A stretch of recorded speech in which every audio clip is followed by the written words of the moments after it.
Number 4, principles of learning, shaping and conditioning new skills. I think we should view performative cues, the common obedience commands people talk about, as the final layer in dog training, not as the starting point. We're not going to use sit when a dog is doing something we don't want. Rather, once we have an understanding of how to communicate with your dog and how to have them effectively live in our house, then do we focus on the performative cues as a way to bolster your relationship with the dog. When we're first teaching a new command, we really need to focus on the timing of when we're talking to the dog. A lot of people will repeat a command over and over again, waiting for the dog to comply. Until a dog actively knows what you're asking of them, we shouldn't say that verbal cue without putting them in the position already. By using food or your body, we can accidentally get a dog to offer the body positioning that we're looking for. And the moment that they're in that position, that's when we're going to want to reward them as we say the verbal cue.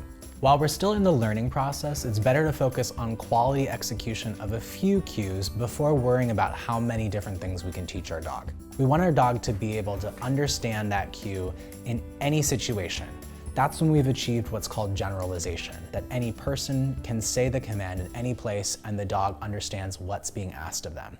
First, we'll demonstrate body positioning cues. The 3 we're going to do today are sit, down, and stay.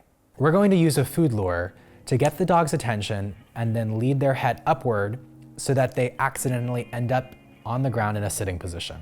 At the moment when the dog hits the ground, we're going to say the word sit and reward them with the food.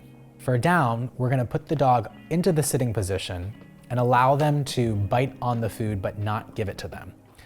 As we keep their attention on the food, we're going to trace the food down to the ground so that their head and front legs follow.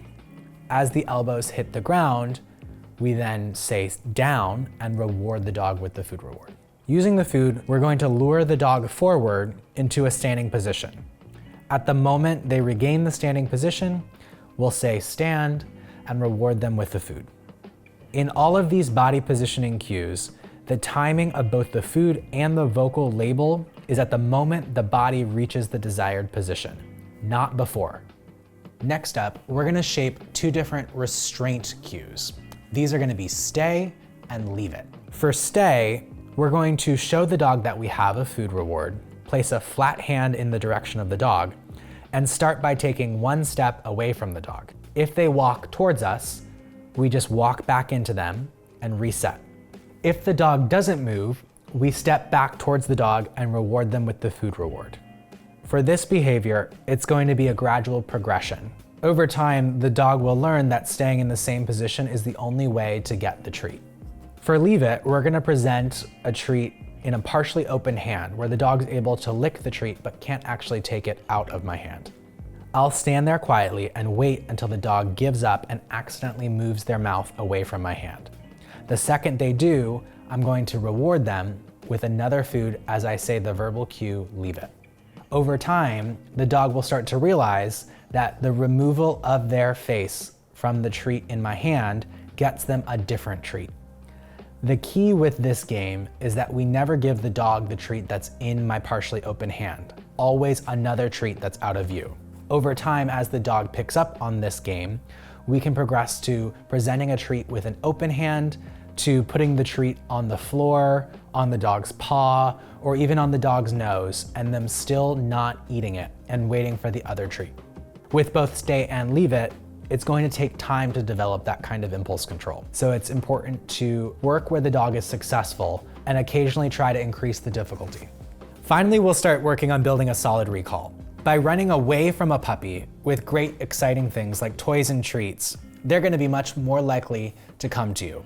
Playing tug of war, petting them, and food tossed on the ground only makes coming to the owner more exciting. Recall should never be used when we're frustrated or wanting to punish a dog. Even if we're upset, still make it a great thing for the dog coming back to you, because this can save a dog's life. For any performative cue that we teach a dog, the progression should be as follows. First, we're going to use our body and some kind of food reward or lure to accidentally get them to offer the behavior that we want. Then in the moment that their body's in the desired position, that's when we're going to mark it with the verbal cue that we're going to use. And then we immediately follow with a reward, whether it's food, toys, or praise and petting, to really encourage the dog to repeat that behavior in the future. It's so important to keep training sessions short, frequent, and consistent. Anything performative should be fun. It should be something that's going to build your relationship with your dog. As much as possible, try to avoid using verbal commands to interrupt or correct unwanted behaviors. Remember to use performative cues as a reward for your dog, as a way to build connection and build your relationship with your dog. It should be a fun job.